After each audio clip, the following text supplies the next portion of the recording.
We all know those GLP-1 injections work wonders, but that price tag almost gave me a heart attack when my insurance denied coverage. I was staring at a choice between paying my mortgage or paying for weight loss. Talk about a rock and a hard place. Then I found Elevate Health compounded semaglutide at just $58 with payment plans that don't require a second mortgage. Same medication, same results, but a price that real folks can actually afford. Visit joinelevate.com today. That's JOINELEVATE.com. Your wallet will be as happy as your waistline. This medication is not FDA approved.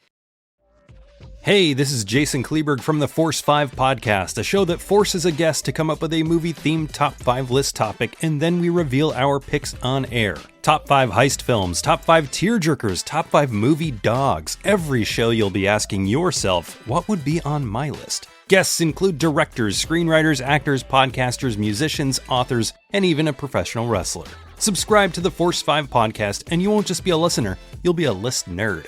The Force 5 podcast, available wherever you're listening now. I want to pull it up on Wikipedia so I can reference names, because I always forget names. Okay. There aren't that many names, though. No, there's not.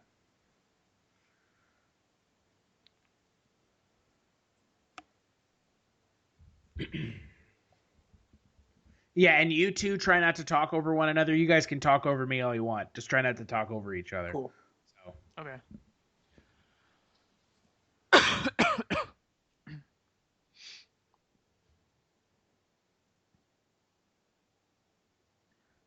Hello, everyone, and welcome to the Kulturecast. I'm Chris Stachiw. And I'm Sean Liang. And today we're joined by a good friend of mine and frequent guest of the Kulturecast, Mr. Quinn Fleming. How are you doing today, Quinn? Hey, doing good. What's up? What's that? What's up? This is Brüno, yeah. Oh, hi there. So today we're going to be talking about Brüno, Sacha Baron Cohen's other movie, not Borat. Pretty much it's either Brüno or Borat with Mr. Sacha Baron Cohen. But before we talk about Brüno, the final movie of Mockumentary March, Quinn, have you been watching anything this week other than Brüno? I've watched a little bit of The Wire. The Wire is a good show. I'm enjoying that. It's know about The Wire much? It's on my list of shows to watch that I'll probably never get around to watching. That's one of the shows that every single person I know talks about, but I've never seen it. It's supposed to be the best crime drama ever made. That's the rep it gets. Yeah. And I'm really enjoying it. I finished the 3rd season and I'm a couple episodes in, so I'm liking it. It's pretty good. Definitely enjoying it. I like it better than Breaking Bad. Whoa! I went there. Yeah. Whoa, Quinn! Oh no! We get fucking hate mail now. You said something derogatory about Breaking Bad. No! How dare you? Oh my god! Bad is overrated. Yeah, I mean, I've watched enough of Breaking Bad to know it's not the kind of show I'd have any interest in. Mm-hmm. And I think, like you just said, I think it is really overrated. Yeah. I tend to like those like highly rated shows like House of Cards. I think is pretty good, except for the last season was not as good. You know, Breaking Bad's just, I don't know, that one gets way too much praise. IMO, in my opinion. IMO IRL. Lick it before stick it. Stick it in my Auschwitz. Oh yes. Sean, have you been watching anything this week? I have been actually. I watched this morning. I watched Kings of Summer while I was waiting for this, which was really good. I went to see 10 Cloverfield. I forgot we talked about that last time, but that was everything I expected that it might be. You know, what did you, without spoiling the end of the film, did you like the ending of the movie, or did you think, like I did, that it was tonally different than everything else in the film? Oh, 100% it was. But I feel like that was a trap that this movie fell into from the beginning, because I like that it wasn't about that at all throughout the most part of the movie.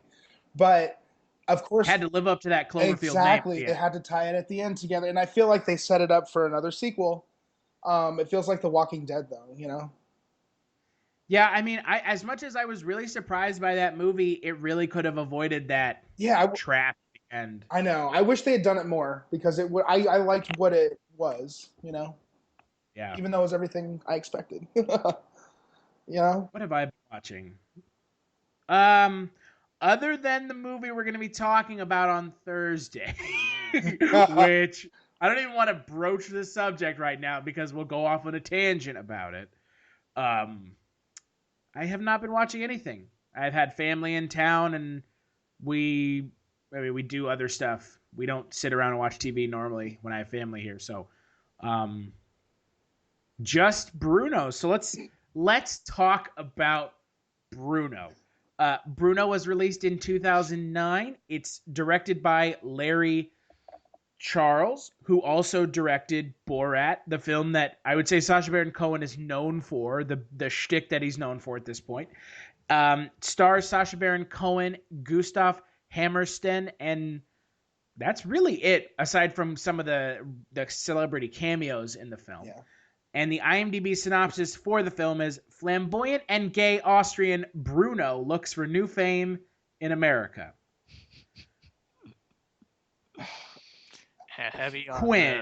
the Flamboyant. Yeah. So Quinn, you had never seen this movie before. Nope, I have not. What are your thoughts on the film watching it for the first time? Well, the biggest thing that jumps out at me is that movie. There were every scene made me uncomfortable, which was pretty funny. I mean, more so than Borat, which I have seen before, although it's been a while. And so I think if you're going to watch this movie and enjoy it, you have to be pretty okay with watching lots of uncomfortable scenes. That's what I would say. Which, by the way, should I spoil this now? I did like the film. It wasn't amazing, but I thought it was good. I think it takes the jokes. I think unlike Borat, this film takes the jokes, I think, even farther in the Oh yeah. uncomfortable Oh yeah. level. Because I think specifically because I actually thought the part about him being gay was way more so played up than the whole fashion thing. That was just kind of to get the being on TV on there. It was really more about him being gay and doing really uncomfortable things in public. PDA of the gay. PDA gay. Oh man. So, speaking of that, Sean, what did you think of the film? Well, okay. So I agree. I like this movie, but I think it's not like a great movie. I don't know what it really is about. I mean, you're right. It's more about his sexual identity than it is anything about him becoming famous, because that's so arbitrary. And at the end of it, I don't know. It's just such a weird plot. Like It's kind of like Borat. It doesn't really have exactly. It doesn't really matter. It's just about the moment to moment stuff, and it's funny, and it is incredibly awkward. And I remember seeing this in high school, and being really ashamed afterwards for liking it so much, and also being embarrassed about being gay for a few minutes, because I was like, I can't believe that, it's just so offensive, and I don't know, it's still pretty offensive. So as a gay man, how offended were you by this movie? That's the thing. It was hard to not be offended. Anyone watching this will be offended. You know what I mean? To some core, degree. But for me, it was I remember really afterwards, being like, oh my God, this is not what we're like. You know what I mean? But I mean, it's so obvious that I couldn't take it to offense, really, it's such a parody. And I think that's something that he does extremely well, if nothing else. And I think Sacha Baron Cohen, he's probably a pretty smart guy. But I think as much as I did laugh during this movie and I found some of the bits pretty inspired, a lot of what he does, it's not that funny. Like a lot of it's kind of the shotgun approach, right? Yeah. He just, Yeah. he just, shoots a shotgun and it one or two jokes will land, but a bunch of them will miss. Right. That's his biggest criticism. Yeah, definitely. Yeah. It's not a very tightly written film. There's a lot of jokes in this movie that really don't land. The ones that do land often aren't because of him. It's often others' reactions to him. But I will say about it being that sort of like shotgun comedy, what he does is outrageous, and I think that's the only way he gets away with it. So even though it's incredibly offensive and it's just so ridiculous, like I'm thinking of like when he has Paula Abdul sit on Mexican men. Like, and it's talk just, about her humanitarian work. Absolutely, while she sits on this man, it's hysterical. I mean, it's just so offensive that you have to laugh. It's the sort of thing that sort of, the tension is built so high that it just breaks itself. And I think that even in his attempts when they don't land, it's still funny to me because he's just so ridiculous. I don't know. It was weird to watch the first time for sure when I remember. No, go ahead. So for me, I mean, I agree with what you're saying. But for me too, it's like, it's ridiculous, but at the same time, I mean, he does draw out some of and we have to remember too, this is made how many years ago? 2009. 2009. 7 years ago. There's been quite a bit of progress on the whole gay rights issue since then. But, I mean, some of those things, he really draws out, like, you see some of the worst things in people, and even if, it's so ridiculous and whatever, and it's kind of, I don't want to describe it. It almost feels like self-righteous almost at some points, maybe. Yeah. You still got to go, wow. I mean, it's kind of, it does kind of show, I think, some of those things that are pretty messed up. I mean, I don't know if we want to talk about this till later, but the cage match.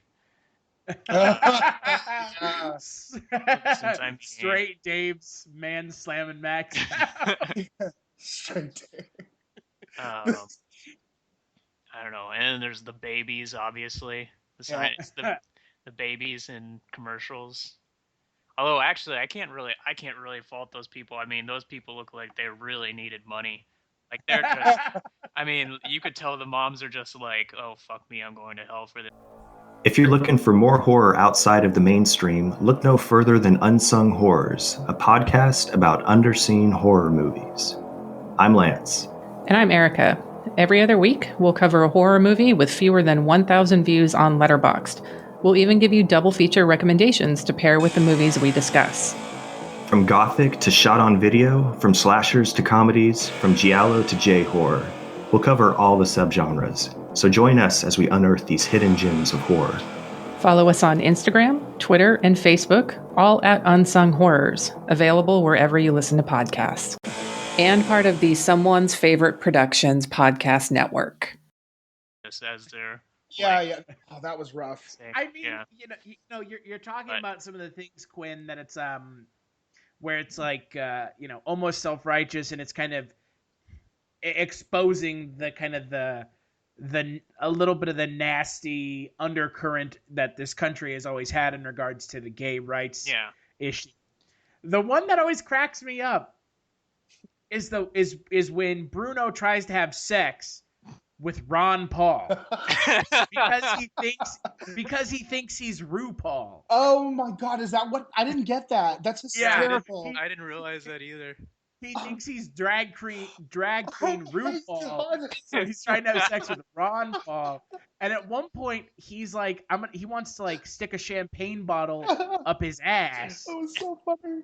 And Ron Paul leaves, and he says as he's leaving that Brüno is queerer than the blazes, which is just like so fucking insane. Yeah.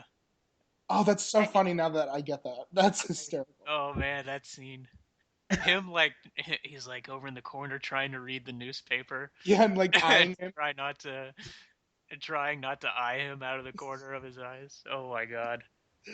I mean, that's the kind of stuff that I think is really the inspired stuff in this movie, but it really is built on how uncomfortable it is to watch these people in this situation, and for, I think everybody involved, because those scenes are uncomfortable, and then the reactions from the people, that's not much better. Yeah. Right? I mean, Ron Paul's reaction to it is... Yeah, I think it's a legitimate reaction. I don't know. It feels like it. You know what I mean? Like, it totally feels like... And, like...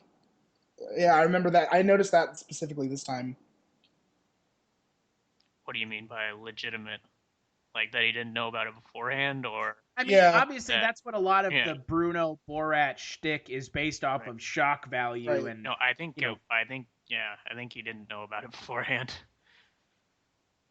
But I mean, for me, the success of Brüno and Borat, Brüno more so than Borat, has always been how he interacts with known celebrities and people.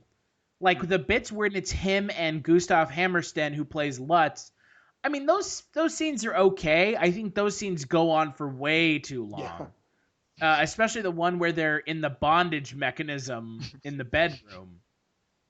And he's got like a toilet brush gag mask on. They got pretty creative with some of those things. Yeah. This movie. Wow. I mean, you have to give Sacha Baron Cohen credit. I mean, he knows how to write really uncomfortable comedy. Yeah. Him and the writing team for the film. But sometimes it goes too far. Absolutely. And goes too far in a not funny way. The one that I think the quintessential one that went too far is the showing his dick on the screen. Oh my god, yeah. Oh my god, that's like one of the funniest parts. You mean the focus group? Yeah. Oh my god, yeah. Oh my god, his dick spinning around on screen. And then we dive into the urethra. And then it stops. It goes, the urethra goes, Brüno. And then oh my god. Oh, geez. Yeah, that was a pretty rough one. And the way that he and the reality star talk about like abort it or keep it. Oh my god. You think the baby is retarded? Like, oh my god. She's like, yeah, his hands are pretty big, and I don't know, it's not it's a fetus. It's so great though. C class, it's D class. Yeah. Oh my god. The thing with Ron Paul's great. The other thing that always makes me laugh really hard whenever I see it is when he's like trying to interview Harrison Ford. And Harrison Ford's just like, fuck off. I mean, it's stuff like that that's really funny. Yeah. That he does a really good job of, making you laugh, but it's because of what's going on, not what he's doing. Yeah. But that's by his design, though.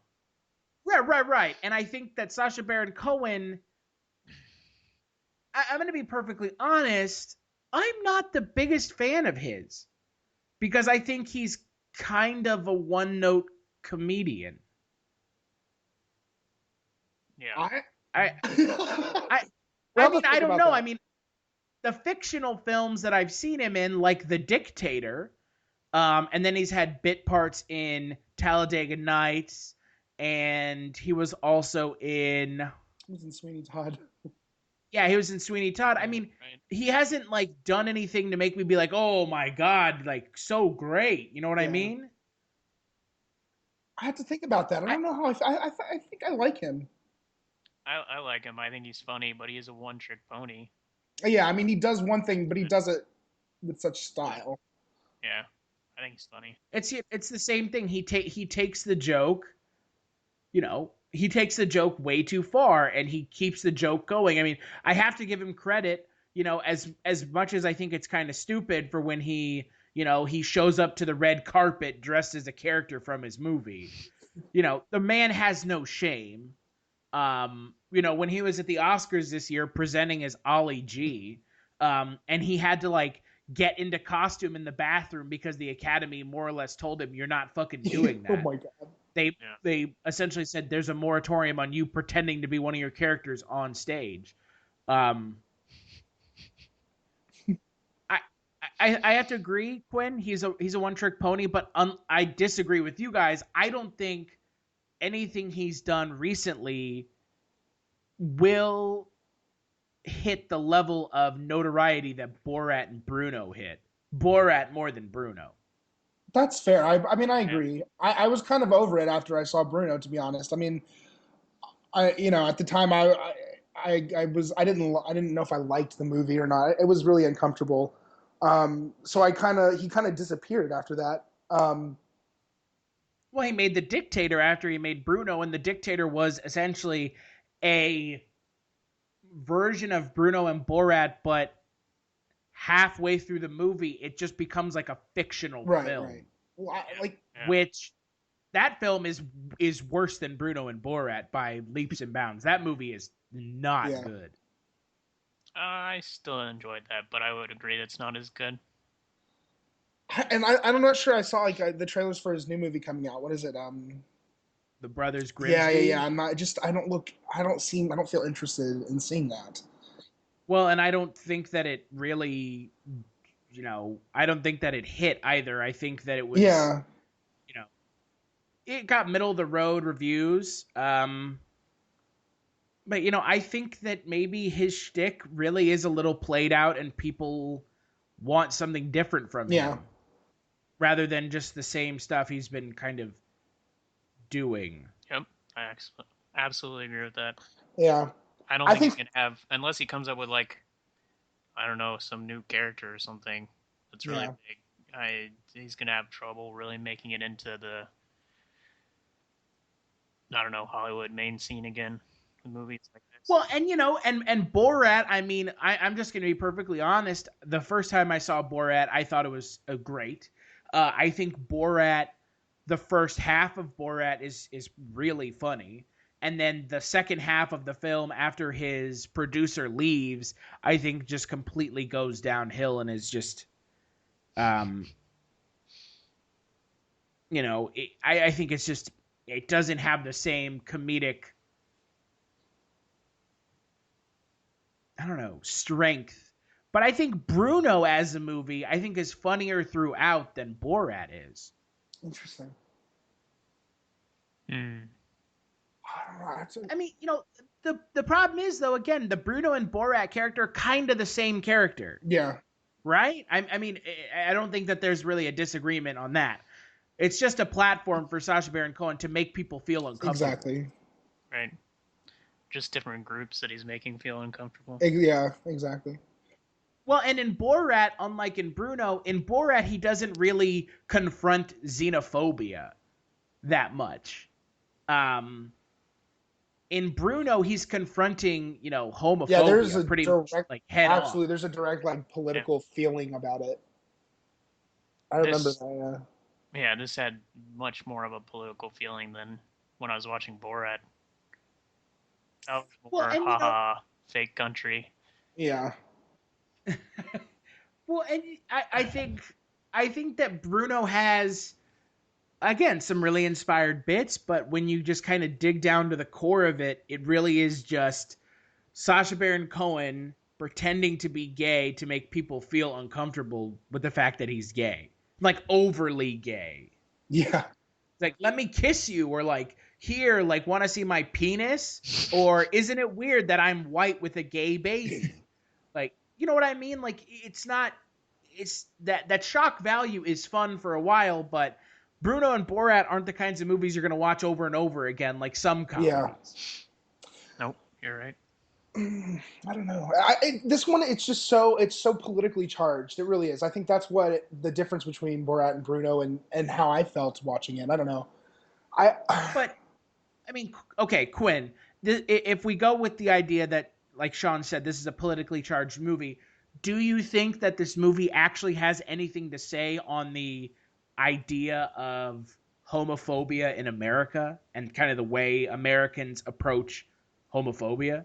Yeah, I think it kind of does. I mean, obviously it's a movie, like a Hollywood movie first, and it's trying to make money, through, as you said, the shock and entertainment value first. But I mean, I don't think you have to watch it that hard really to see that he's showing, as you said also earlier, some of the underbelly, the of America, and I think it's to me it does feel kind of like a pro-gay thing. Even though it's so ridiculous, it's hard to say that, but I think that's what it is. Even if it's just being even if it's only a little bit and it's primarily for entertainment value. I want to believe that this movie has some sort of message, but I think it really gets lost in the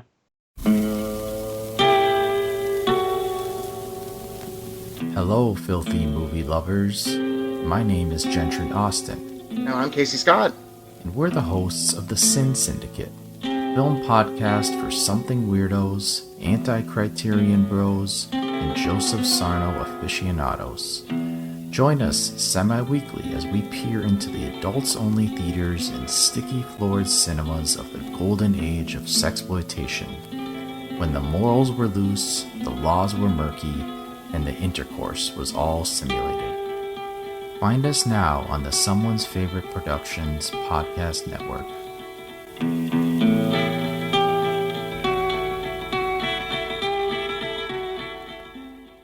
Oh, the message totally gets lost. Yeah, I'm just saying. It maybe had.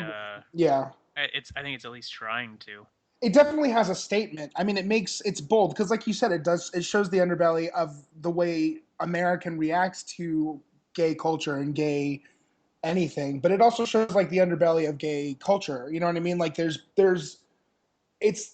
felt uncomfortable. And I remember when this came out, watching it, feeling like sitting in the theater and thinking that people are picking sides right now. That's how it felt. Because I mean, at the time, we didn't have marriage, and we also, for me, my mom was a foster mom, and I knew how difficult it was for gay parents to foster, let alone adopt. And it was just an interesting time to see and to sit and to know that they have a side, that the movie itself has picked a side, sort of. And, it definitely feels that way. But the way people were responding, that's what I was really sensitive towards. I don't know. That's how it felt at the time. I think it definitely changes over the years, but to say that it has like that political, there's definitely a message just lost with the plot, but it's got a, I can't remember exactly what you said at the beginning of that, but I find it hard. I mean, I guess I'm a little bit surprised that people would come up and see this film and be like against gay people, because I don't feel like it's purposely showing that this is not an accurate portrayal of gay culture. Right, absolutely. Right? I think that's the side it takes. Yeah, and there's no part of the movie where it really like actually tries to portray any sort of realistic part of gay culture. Right. That I think that's, yeah. So if people are reacting to the film and saying like, "Oh my God, this is ridiculous," or like coming up and picking sides against the film, like I can see people, like basically I can see people maybe coming up and being kind of thinking about it and coming up on the side for the film, but against the film, it's hard to really doesn't really have a side to be against other than it's not funny. Right, exactly. Well, and my big kind of overarching issue with this movie versus a movie like Borat, in Borat, it's more about using the Borat character as a mirror to the American people at some of the ridiculous shit that we do. Absolutely. And our ridiculous culture. And in Brüno, there's none of that. It's just more like, isn't this a flamboyant gay guy super weird? Let's make fun of him and how weird he is because he's flamboyantly gay. And I'm not like offended by that. It just feels cheap. Oh, yeah. It feels like cheap comedy. Like Borat has some of the has some really, really inspired, like gut-bustingly funny bits. This movie has some funny bits, but not like the level of Borat. Because Borat is really saying, like, look, American culture is kind of fucking strange. Look at the crazy shit we do. Yeah. And like how and Brüno just doesn't have that. No. Right. Yep. Brüno is just all about, hey, this gay guy, isn't he weird? Like that's what this movie felt like for me. Is like, hey, this gay guy's weird and he's super gay. Isn't that like a really weird thing? Like, shouldn't we laugh at that? Yeah. And again, I wasn't offended. It's just like it feels cheap. It feels like a really cheap way of trying to get a laugh. I don't know, maybe. Like I said, I didn't feel like it was an accurate portrayal. He's just playing a character, so I felt like I was laughing at a character, not a gay person. No, but I mean that's what I'm saying. It's just it felt like his comedy in Borat was so inspired, and in this movie it just felt so cheap. Yeah, I think the movie takes a turn, especially when he like starts trying to turn straight. But like then there, like you said, Chris, like in the opening, like the beginning, it's just cheap. I mean, the whole like montage of him and his husband, like is ridiculous and offensive, but it's totally it's a joke. Like it's just a really intense joke. But when he goes and like hilarious. Yeah, it was so I thought that was funny. But then you go to like the scenes with him like with the instructor and like he's talking about how like the homosexuals will sneak up behind you. That's like probably I don't know. That to me is like a level of truth that is funny, but also like disturbing. With their dildos. Yeah, with their dildos. What if I come at you with the black dildo? Oh, it doesn't matter which color. I just thought it was funny that he was wearing a dildo on himself and he had a dildo in either hand, dual wielding dildos. Exactly. And again, some of the stuff he does is really funny, but I think that there are more things in Brüno that are not funny than there are that are funny. Yeah. I don't know. Maybe I like that kind of humor, but most of them made me laugh pretty hard. I just like to laugh at ridiculous things. Yeah. But I thought it was funny. I can understand people. I can absolutely understand people just not liking this movie at all. I mean, very easily. Yeah. But I just freaking laugh out loud at this movie because I guess I just think ridiculous comedy is hilarious. And again, I do think that this movie is pretty damn funny, and there are some funny bits, and there's some funny interactions with celebrities and people. But I think in comparison to other films similar to this one, not Borat specifically, it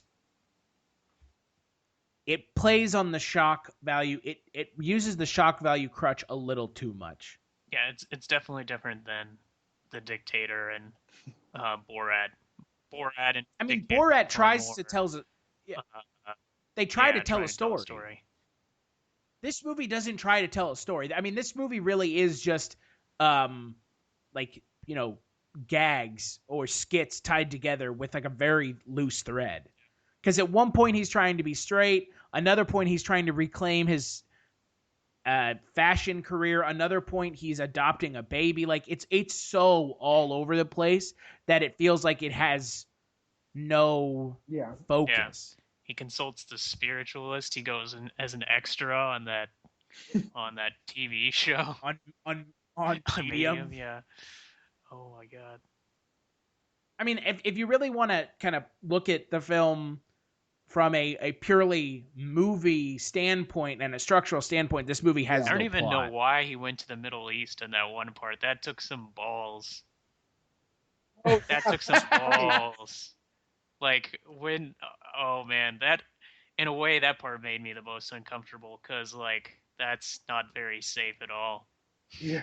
We could have seen a headline in the newspaper of like comedian Sacha Baron Cohen found dead.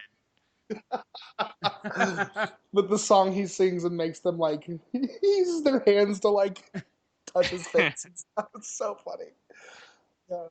And he's talking about Hamas and hummus. Oh my god, so offensive. He insulted that terrorist leader to his face. And no, actually, the worst part was when he's wearing that flamboyant, like, I don't know, Jewish-inspired outfit down the streets, and the people start chasing him. Oh my god. That was like, oh, holy shit. They just start screaming. Oh my god. Or when he went on that the talk show with a little black baby and he shows it covered in bees and oh my gosh. It's the shock value. There is not a lack of shock value in this film. Is not. Right. This movie has shock. If it has anything in spades, it's just a preponderance of shock value. Because regardless, like that scene is great because the whole scene is he's making black jokes and an audience full of black men and women, and it is so no matter what, that audience is sitting there listening to that. You know what I mean? And it's just so interesting to watch. Him and his baby, as he would say. OJ. Again, it is really inspired. Let us dispel the fiction that Sacha Baron Cohen does not know what he's doing. He knows exactly what he's doing. Absolutely. I just don't think he knows how to write a coherent film. Because his films have got, I mean, like, even Borat, which was like, the plot line was paper thin. I mean, you know, Borat is in the United States, and then he sees a picture of Pamela Anderson. He sees Baywatch on TV, so he has to go try to marry her. Like, it's like paper thin. Well, I don't think he knows how to write, like a story. I think he's good at writing comedy, but I don't think he can actually write like a, you know, start to finish full. I mean, well, isn't Dr. Ali G show? Isn't that what that was like? It was very. But the Ali G show was essentially a bunch of like interviews and news bits. That was just like they were like right. Skits, they were segments. It was essentially, but it wasn't. There was no right. I think line. that's why I feel like that's what the movies are like. I feel like it's just. Yeah, there's no through line, and even when there is a through line, it's very, very, very, very thin. Yeah. It's primarily the comedy for sure. That's what he's known for. Yeah, that's what he does. Yeah. And you know, and again, for as good as he is at writing comedy, I think that he would probably benefit from having people who helped tailor a movie around his comedy as opposed to him writing it. Yeah. Because he writes good bits, but he doesn't, I don't think, write overall good stories. He's great at creating characters. I would love to see someone else write for his characters. Yeah. Well, you mentioned his characters are funny. Talladega Nights earlier. I thought he was pretty damn funny in that. I thought his character in Talladega Nights was essentially just like a play on his Brüno character. Isn't it? He's making everybody uncomfortable because he's gay. The only difference was he was French instead of Austrian, as opposed to Austrian. Like I said, Sacha Baron Cohen is kind of one note. I mean, you know what I mean? It's he's playing this kind of weirdo character again. You know, isn't it weird? Have you ever wanted to dive deeper into the horror movies you love? Beyond the Blood is a horror podcast for fans who want more than just surface level screams. We do deep dives into the movies that shaped us, digging into director commentaries, behind-the-scenes stories, deleted scenes, and the special features that most people skip. Each episode is a love letter to the genre. We break down how these films were made, the creative risks that paid off or didn't, and the lasting impact they've had on the genre as a whole. From 70s slashers to modern nightmares, we celebrate the craft, chaos, and characters that keep us coming back. If you're the kind of fan who rewatches movies with the commentary on, or you simply grew up in the video store horror aisle, the Beyond the Blood podcast was made for you. New episodes every single week. Subscribe, and let's dig deep. Welcome to the Beyond the Blood podcast. He's gay from France. Yeah, you just know he's not afraid to be outrageous and offensive, and that's his brand. That's what you know you're going to get from him every time. Yeah. And again, that's good. He's found his he's found his niche, and he will probably go down swinging with that niche until he can't do it anymore. Until he can't sneak into the Oscars anymore and right. I know the next film that he's in is Alice Through the Looking Glass, where he's playing, a character in a film.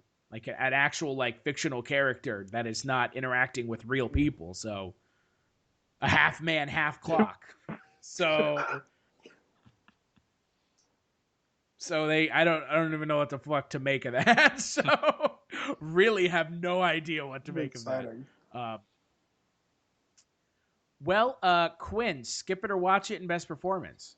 I mean, this movie's pretty polarizing. I would say watch it because I thought it was hilarious, but it would be a skip it, I think, for certain people.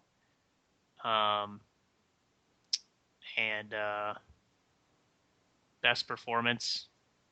There's only one character through the whole thing, and that's the black black baby. That performance right there. OJ.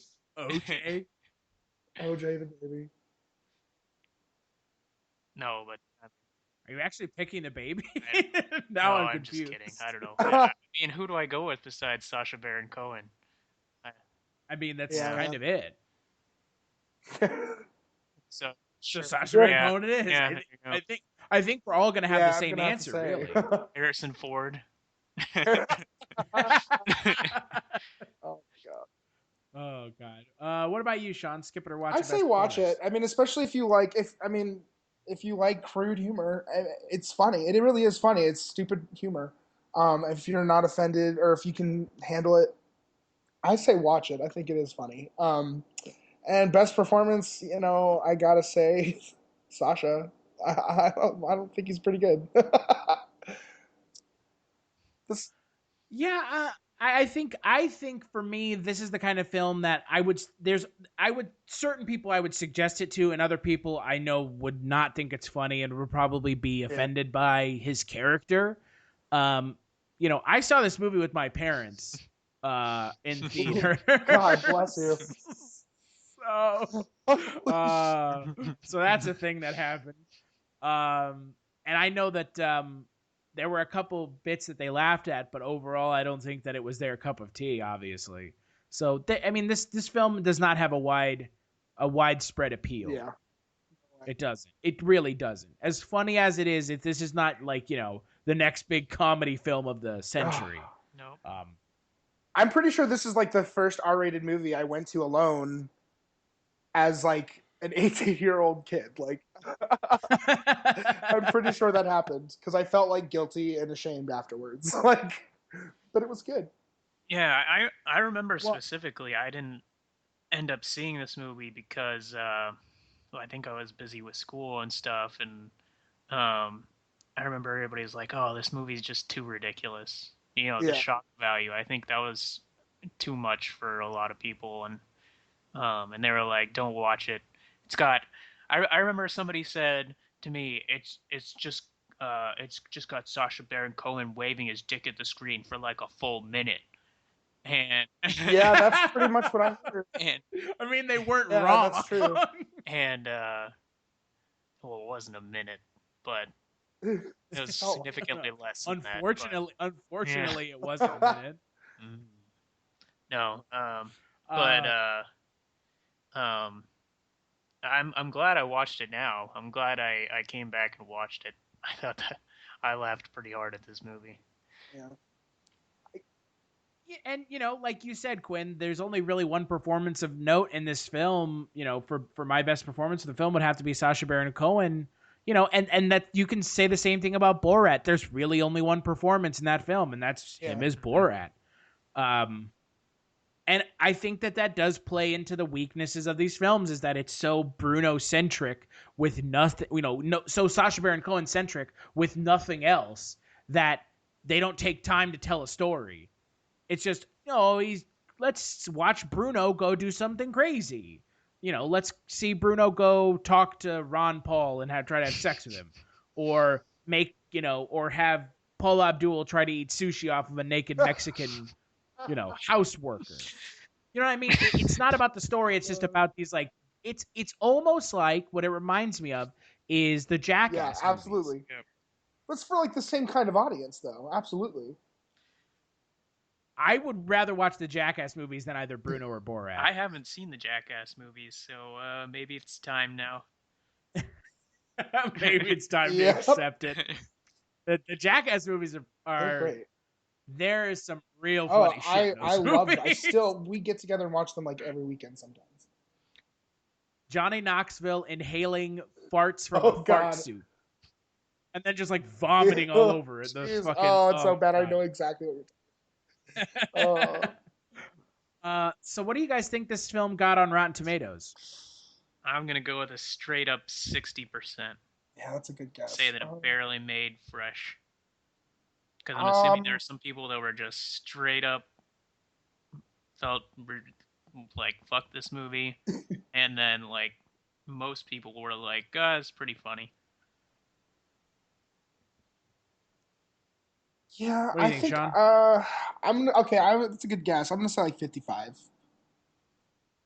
68%. Critics' consensus is crude and offensive, but with ample cultural insights and gut-busting laughs. Brüno is another outlandish and entertaining mockumentary from Sacha Baron Cohen. Ample cultural insights. I would agree with that. Side note: what do you think Brüno had on Rotten Tomatoes? You mean Borat? Wait, Borat? Hold on. Side note: what do you think Borat has on Rotten Tomatoes? 85. Yeah, I would say 73. 92%. Wow. Yeah. Part satire, part shockumentary. Borat gets high fives almost all around for being offensive in the funniest possible way. Yeg shamash. Interesting. That's really interesting. Yeah. I think it's a little bit more approachable for people. Yeah, absolutely. Yeah. That's interesting. I mean, it's just, yeah. I gotta agree. As you said, this one relies more on shock value. Yeah. I don't know. It really also, does. like you said before, it specifies a particular group of people who are still going through, struggles as far as human rights go. So yeah, Borat isn't like that. No. That's a more generalized. I agree. It's totally more about our culture as a general Americanness. If this was released in 2016, it might get a slightly higher rating.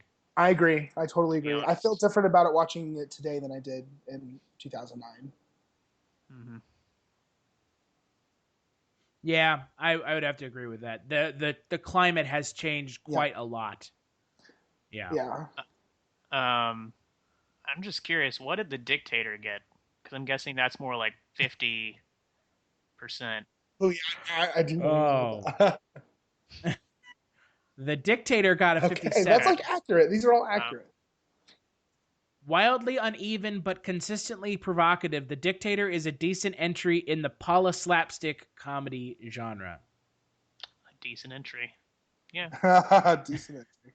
Sure. Sure. Okay. Sure. Whatever. Yeah. All right. Rotten Tomatoes. Sure. It's just because Brüno lubed him up.